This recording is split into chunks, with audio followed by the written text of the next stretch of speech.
파넨베르크 자연신학 오늘 34강 하겠습니다. 지금 우리는 파넨베르크의 아티클 세 번째 하나님과 자연을 읽고 있습니다. 앞에서 33강 독에서 마지막 그 부분 뒷부분에서 한 이야기, 데카르트하고 스피노자 이야기가 나왔습니다.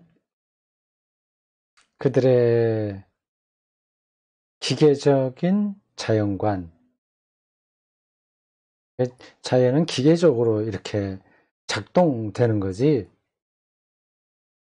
그렇게 되도록 하나님께서 질서를 부여하셨다는 거죠. 그렇지 따라 하나님의 개입으로 그게 바뀌고 하는 거 아니다. 여기까지 왔습니다. 그게 신학과 과학이 서로 등을 돌리게 된 그러한 계기의 하나였습니다. 출발점이었던 것 같아요. 이런 얘기죠. 그 과학자들이 철학자이기도 합니다. 그들이 처음부터 작심하고 하나님을 부정한다거나 신학을 배제하려고 그런 얘기를 한 게 아닙니다. 신학이 말하는 것을 받아들이면서 이 자연 원리의 정확성, 그런 것들을 같이 연결해서 해석해 보려고 했던 거죠. 하나님의 완전성, 불변성, 그런 것들이 다 데카르트와 스피노자의 이 관성 원리를 토대로 한 자연과학적인 진술에서 받아들여지는 겁니다. 그게 다 인정되는 거예요. 다만 이제 서로 관계없이 다른 길을 가게 되는 거죠. 신학을 부정하는 것은 아니나 자연과학의 고유한 길을 이제 가게 되는 거죠. 그게 점점 지금까지 와가고 이제는 신학이 말하는 신 개념을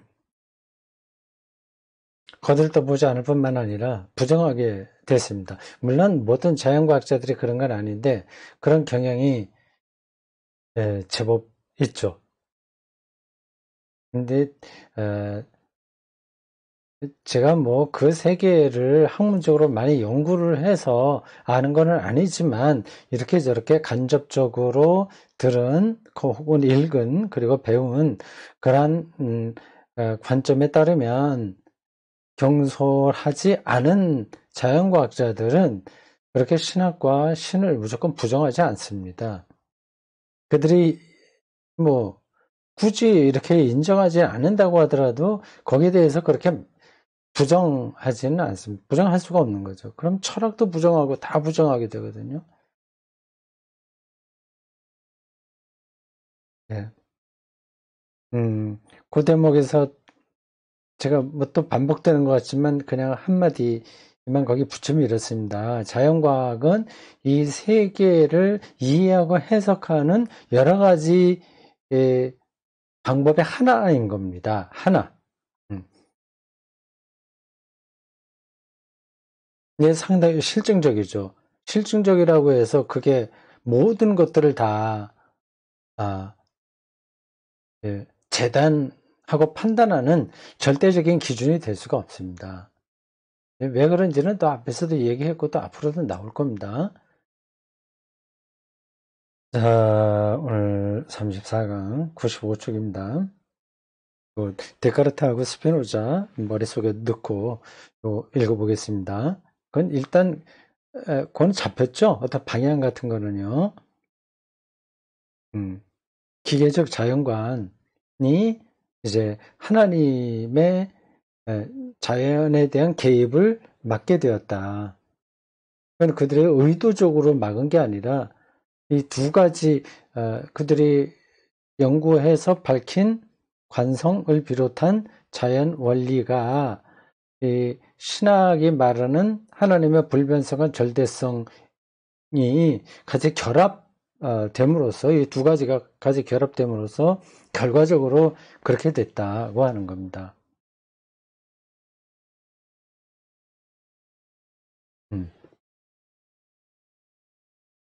자연에 대한 데카르트의 완전한 기계론적 설명 가설과 그건 머릿속에 딱 숙지해 두세요. 외워둬도 좋습니다. 자연에 대한 데카르트의 입장이 뭐냐 하는 그런 질문에 아주 단적인 대답이 바로 이겁니다. 완전한 기계론적 설명 가설. 그러니까 자연은 기계적으로 이게 작동된다. 순전히 기계적으로 된다. 완전 이제 그게 좀 더 나가게 되면 뉴턴의 이 커다란 시계 톱니바퀴가 맞물려 돌아가는 듯한 는 방식으로 세계를 설명할 수 있다고 하는 거죠. 그러니까 기계면 이게 다른 융통성 그 개입되면 안 되는 거죠. 철저하게 그대로 진행돼야 되죠. 근데 사실은 그렇게 본 세계 자연은 잘못된 겁니다. 우발성 이런 것들을 감안하지 못한 거예요. 그리고 양자역 거기에 오게 되면 기계적 세계관은 이거는 무너집니다.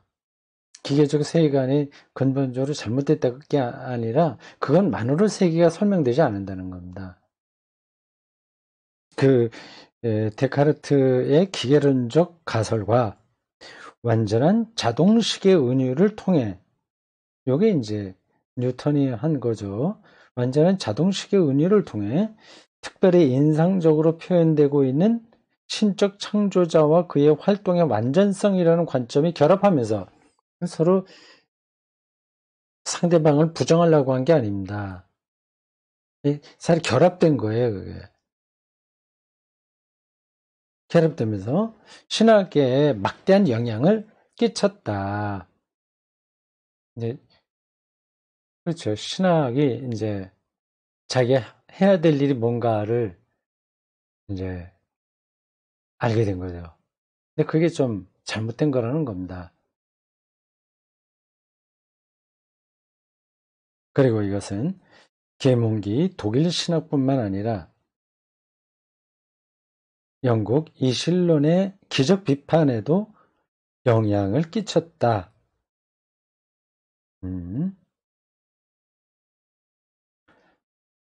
이게 앞에서 나왔던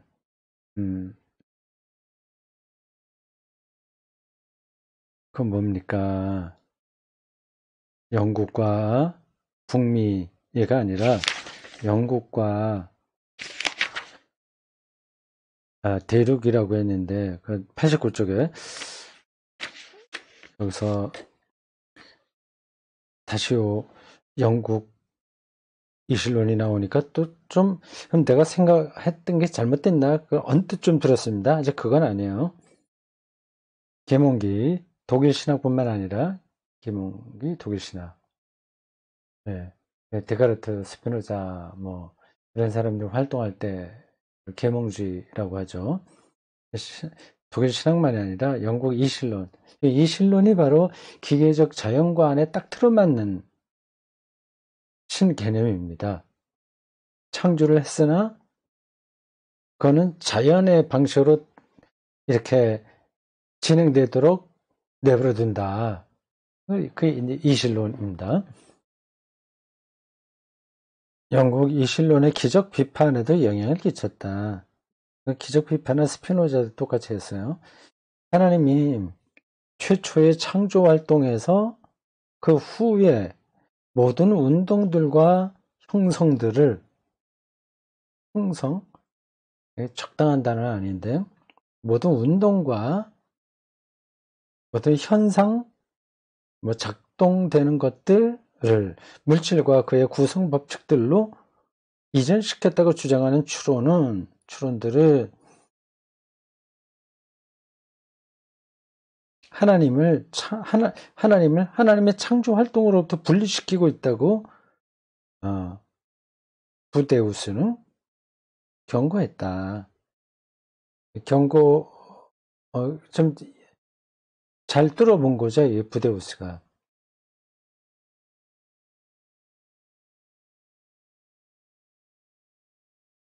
그 추론들은 심지어 그냥 이실론적 추론들입니다. 그런 영국의 이실론, 여기 독일의 계몽주의 신학, 뭐 이런 것들 다 똑같은 겁니다. 이 자연은 그 원리대로 그냥 작동된다고 하는 거예요. 이런 추론들은 심지어 하나님의 존재까지도 실질적으로는 부인한다. 형식적으로는 인정하는 것 같으나 실제적으로는 부정한다. 이렇게 하네요. 17번 각주, 여기 이제 부데우스의 책을 다시 한번 인용한 겁니다. 부데우스는 이제 그걸 비판한 거죠. 그런 쪽으로 가면 안 된다 얘기를 한 것 같습니다. 이와 같은 명백한 경고도, 부데우스의 경고도 그와 같은 추론들이 확산되는 것을 막을 수는 없었다. 그렇죠. 그거를 막아내려면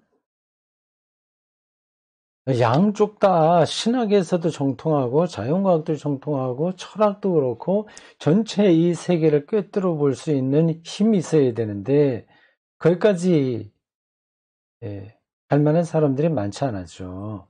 한두 사람이 그렇게 해봐야 그 대세를 이루지는 못했습니다. 한창 그 자연과학이 놀라울 정도로 새로운 것들을 많이 말하던 때라서 신학자들은 뭐 그 따라가기가 버거웠을 겁니다.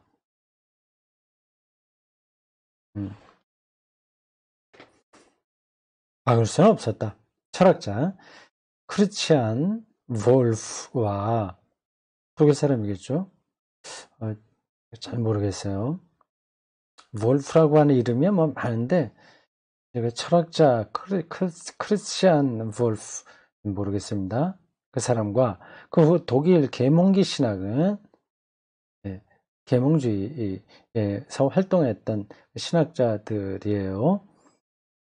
말 그대로 사람들의 의식을 계몽시킴으로써 어떤 진리에 도달할 수 있다고 하는 겁니다.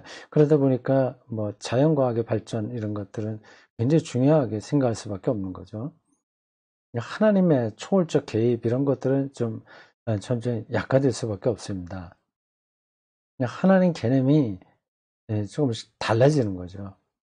한편으로는 자연 법칙들 자체는 필연적인 것이 아니라 우발적인 것임을 주장하면서 그랬어요. 그렇다면 기계적인 자연과는 극복되는 건데 크리스찬 볼프하고 독일 계몽기 신학 이분들은 다 기계적 자연관에 떨어질 만한데 그리고 이실론에 떨어질 수도 있고 뭐 그런데 이제 그 중에 일부겠죠. 앞에서는 다 계몽기 신학은 그러니까 데카르트, 스피노자와 이제 같은 입장에서 신학을 얘기한 거예요. 근데 우발적인 것임을 주장하면서 다른 한편으로는 기적들의 발생은 자연 과정을 영구히 바꾸는 것이 아님을 주장하면서 문장이 왜 이래? 세계에 대한 기계론적 설명과 기적의 가능성을 결합시키고자 하였다.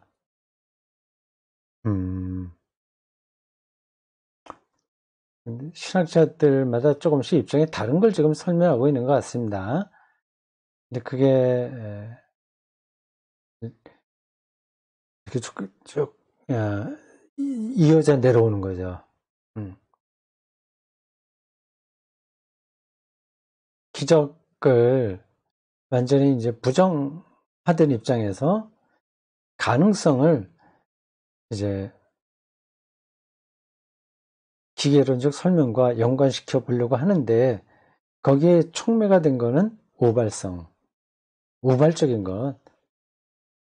우선 이제 봤다는 데 있죠.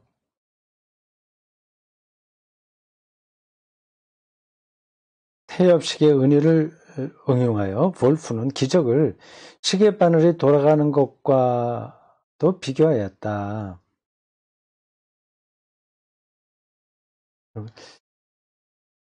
18번 각주 먼저 잠깐 볼까요? 이렇습니다.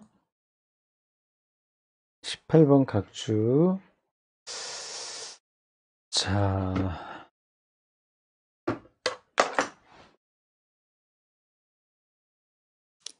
글씨가 작아서 잘 안 보이네요. 18번 크리스천 볼프 코스몰로기아 게네랄리스 라틴어예요.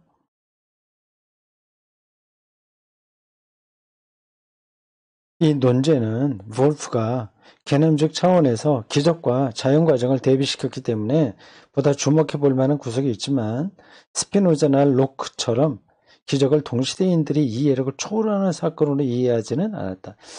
그냥 중요하지 않은 거예요. 태엽식의 은혜를 통해서 볼프가 기적을 시계바늘이 돌아가는 것과 비교했다면 어떻게 비교했을까요? 시계바늘 비교 했다고 하니까 뭐 그런 줄 우리가 알아듣긴 하겠으나 그걸 어떻게 설명을 했을까? 어떻게 기적이 그 시계바늘 돌아가는 거하고 은유로 시계바늘 돌아가는 걸 은유로 해서 기적을 설명했을까요? 그러나 심지어 마음과 아르텐 같은 조심성 많고 보수적인 신학자조차도 하나님은 아주 특별한 몇몇 경우를 제외하고는 은총을 내릴 목적으로 자연에 주어진 질서를 위반하지 않는다는 사실을 인정하지 않을 수 없었다. 맞죠? 이건 제정신 가는다면 그렇게 말해야 되지 않겠습니까?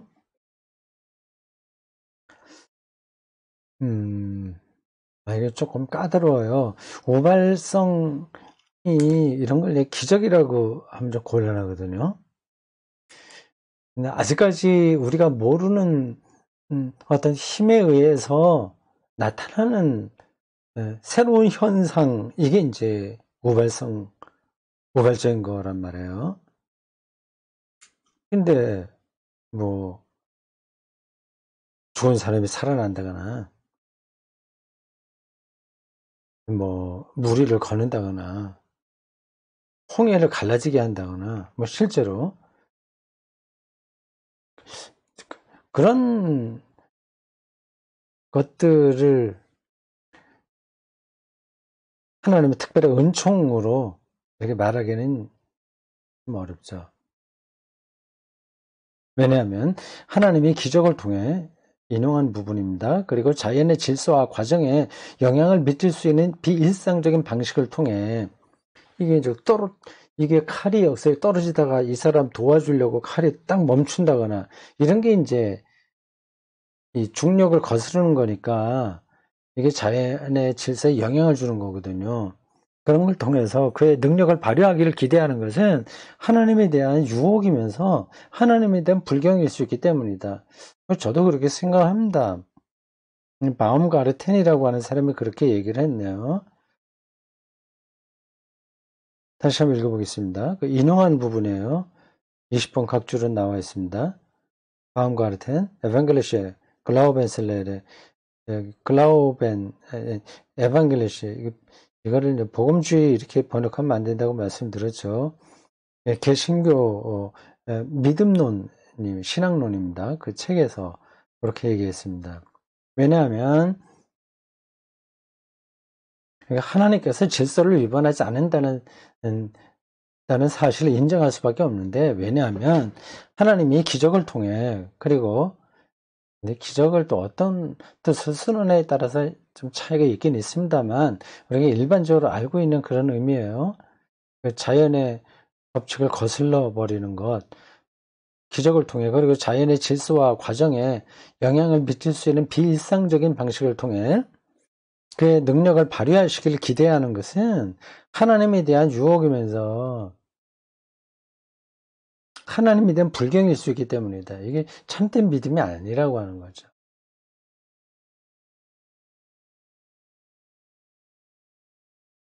기적 문제는 제가 요거 기본적으로 동의한다고 말씀을 드렸습니다. 그렇긴 한데 그게 뭐 그렇게 간단한 문제는 아니에요. 하나님께서 어떤 사람들을 특별히 돕기 위해서 자연 질서를 순간적으로 멈추는 일, 이런 건 있을 수가 없겠죠. 그러나 우리가 기적이라고 부를 만한 어떤 일들이 일어나는 것 자체를 부정할 수는 없습니다. 그러니까 그 기적이라고 하는 말을 어떻게 쓰느냐에 따라서 다른 거죠. 우리 일상 전체가 사실은 기적이라고도 할 수 있지 않겠습니까? 제가 아주 자주 예로 들은 것처럼요. 제가 좀 이렇게 유튜브로 강의를 하고 여러분들이 듣는다고 하는 것을 10년 전이나 20년 전에는 생각하지 못했던 거잖아요. 근데 그 20년 전에서 생각해 보면 지금 이 사건은 기적에 가까운 겁니다. 물론 이 인터넷과 유튜브가 올 거라고, 그게 현대 문명에 나타날 거라고 하는 거는 그때 예상할 수 있을지 모르나, 그러나 굳이 저와 여러분, 이렇게 이 사람들이 이러한 시간과 공간에서 같이 이러한 유튜브를 통해서 신학적인 생각을 나누린다고 하는 것은 이건 일어날 확률로 보더라도 거의 제로에 가깝지 않습니까? 이런 걸 이제 기적이라고 하면 기적이라고 할 수 있겠죠. 근데 모든 게 사실은 다 기적이다. 뭐 저는 기본적으로 그렇게 생각합니다. 우리 일상 자체가 기적이에요. 저 알프스 산에 빙하 물이 그 만년설 그 물이 쭉 흘러가고 바다에서 돌고 돌다가 다시 또 하늘로 올라가고, 그래서 여기 한반도에 물이 내려서 수돗물을 통해 제가 물을 마실 수 있는 겁니다. 그래서 제가 한 잔 물을 마신다면 그는 알프스 만년설일 수 있어요. 그건 굉장히 아득하게 먼 가능성이지만 그런 점에서 기적이라고 할 수 있는 거죠. 근데 그게 아니라 그 C.S. 루이스도 그런 얘기를 한 번 했습니다. 어떤 강도가 그 사람을 칼로 찌르는데 그 사람이 기독교인이에요, 상대방이. 근데 이 사람이 기도를 했어요. 구해달라고. 그래서 하나님께서 이 강도의 칼을 그 순간적으로 꽃으로 만들어버리는 일은 있을 수 있겠냐? 있을 수 없다. 이런 식의 기적을 기독교 신앙으로 말할 수는 없다. 뭐 그렇게 말한 것 같습니다. 제 기억에 이렇게 있어요. 예, 어느 책인지는 모르겠습니다만은 C.S. 루이스가 한 말은 분명합니다. 지금 제가 좀 설명한 그 워딩 그대로 한 건 아니겠지만 그런 뜻으로 얘기를 했습니다. 저는 옳다고 생각합니다. 이게 전체적으로 이렇게 존재하고 이렇게 역사가 흘러가고 모든 현상들이 들어왔다 나타났다 없어지고 하는 이것 자체가 큰 틀에서 기적인데, 그래서 이제 그런 차원이 아니라 어떤 자연 원리, 관성 뭐 이런 걸 일시적으로 그걸 멈춰 갖고 달도 멈추고 해도 멈추고 칼도 이렇게 꽃으로 만들고 뭐 이러한 것으로 기적을 본다면 그거는 기독교 신앙이라고 할 수 없죠. 근데 이 두 가지가 또 우리가 모르는 방식으로 연결될 수도 있긴 있습니다. 뭐 거기까지는 우리가 어떻게 말할 수가 없어요. 그러나 바움가르트는 성서의 증언 속에서 특정의 기적들을 가정하는 것은 필연적이라고 전제한다. 전제했다. 그래요? 특정의 기적들은 진짜로 일어난 일이다. 그렇게 말한 거 아니겠어요? 파넨베르크는 어떻게 생각을 할까요? 성경에 나와 있는 그런 기적적인 것들을 사람들이 일반적으로 생각하는 그런 관점에서 기적이라고 그가 생각할 리가 있겠습니까? 근데 예수의 부활은 역사적 사실이다 이렇게 얘기를 하기 때문에 그러면 그건 기적을 믿는 거 아니냐 사람들이 생각할 수도 있습니다. 근데 그 말은 예수의 부활이 역사적 사실이다라고 하는 것은 우리가 일반적으로 생각하는 기적이 일어났다는 뜻은 아닙니다. 그건 뭐 지금 이 짧은 시간에 설명하기는 힘들어요. 하여튼 그렇다 그렇게 생각하시기 바랍니다. 훗날 역사 비평적 성서 연구가 등장하여 역사 비평적 성서 연구 성경을 역사적 문헌으로 보고 연구하는 방법을 그 역사 비평적 성서 연구라고 합니다. Historical Critic 역사 비평이라고 줄여서 얘기하죠. 역사 비평. 지금 뭐 역사 비평을 하지 않는 학자는 없습니다. 우리나라에서만 그런 학자들이 있죠. 하나님의 말씀이니까 어떻게 그거를 갖다가 역사 비평을 해. 그건 거룩한 말씀이고 1.1획도 변함이 없고 틀림이 없고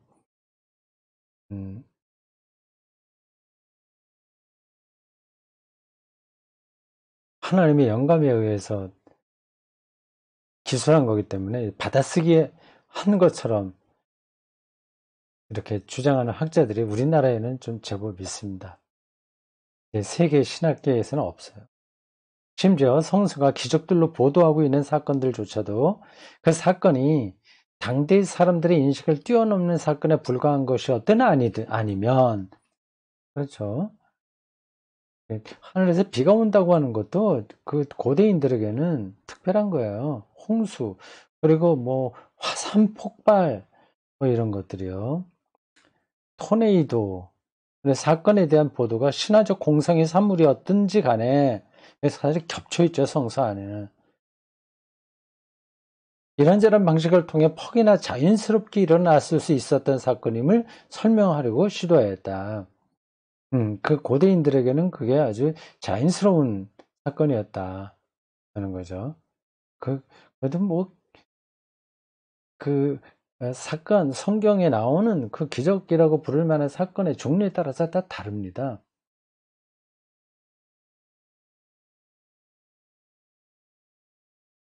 하늘에서 만나와 메추라기가 떨어졌다. 이제 그런 것들은 뭐, 계절, 어,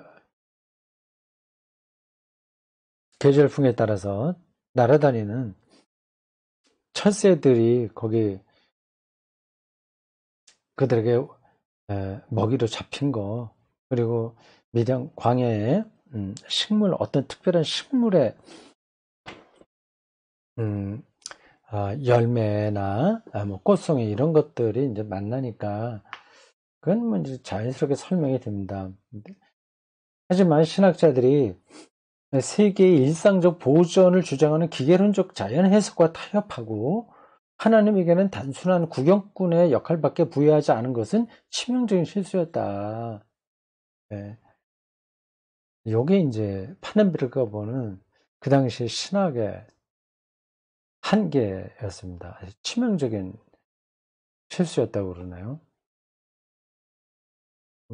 조금씩 입장이 그 신학자들도 차이가 있긴 있었는데 전체적으로 보면 하나님은 좀 구경꾼으로 창조자이긴 하나 구경꾼으로 그게 이신론의 핵심입니다. 어쨌든 누구도 보존 개념에는 지금 이렇게 쭉 진행되는 거예요, 이거요. 그걸 이제 자연과학에서는 관성의 원리로만 봤는데 이 보존의 역할에 하나님이 개입할 여지를 신학자들이 찾지를 못한 거예요. 지금은 안 그렇습니다.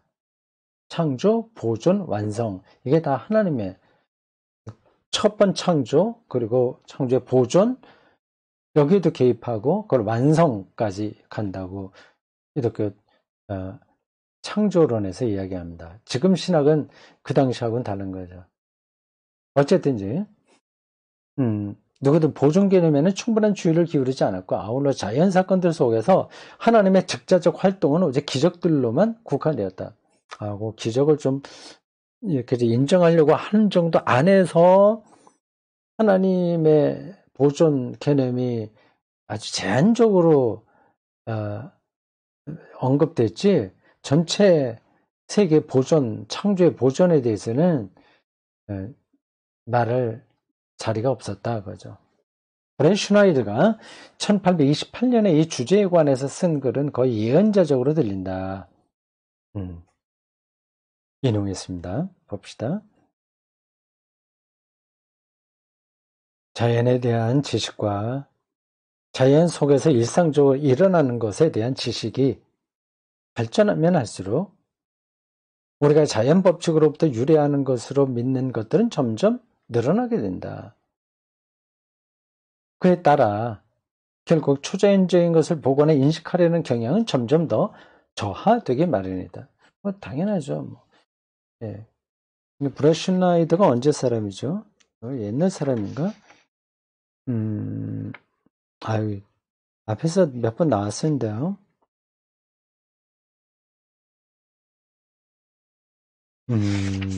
이걸 뭐, 이 사람이 브레슈나이더가 옛날에 얘기한 건지 지금 얘기한 건지, 지금 얘기하면 이건 아무것도 아닌 거고, 우리가 뭐 다 아는 건데.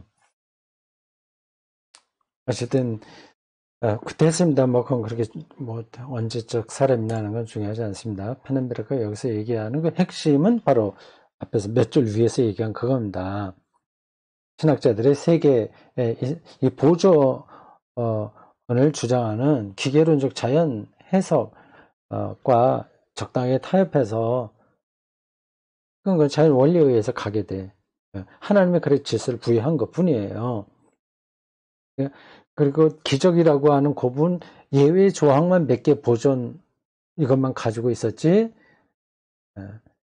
결국은 이 창조세계 유지 여기에서는 하나님이 구경꾼 역할밖에 하지 않는 것으로 말한 거죠. 그 당시 신학자들이. 치명적 실수였다. 이렇게 파넨베르크는 보고 있습니다. 정확하게 본 것 같아요. 자, 여기까지입니다.